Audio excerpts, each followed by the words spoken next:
კლასიკური მუსიკა, ფოლკლორი, პოპი და როკი, მრავალჟანრობრივი მუსიკალური ფესტივალი საუნდჩეკი ახალგაზრდა შემსრულებლებისთვის გაიმართება.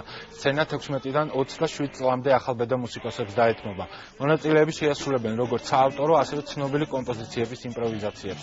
ფესტივალის თითოეულ დღეს დებიუტანტებთან ერთად დაუკრავენ გამოცდილი ქართველი მუსიკოსებიც. პროექტი ბავშვთა და ახალგაზრდობის ეროვნული ცენტრის ორგანიზებით ხორციელდება. საუნდჩეკი 10-დან 17 მაისის ჩათვლით ღია ცისქვეშ დედაენის ბაღში 8 საათზე დაიწყება. ნებისმიერ მსურველს დასწრების საშუალება უფასოდ ექნება. მთელი ხიბლი ამ ფესტივალის არის ის, რომ ახალგაზრდების წარმოჩენასთან ერთად თითოეულ დღეს დაასრულებს ჩვენთვის ყოველთვის კარგად ნაცნობი და პოპულარული ადამიანი თავისივე პროგრამით.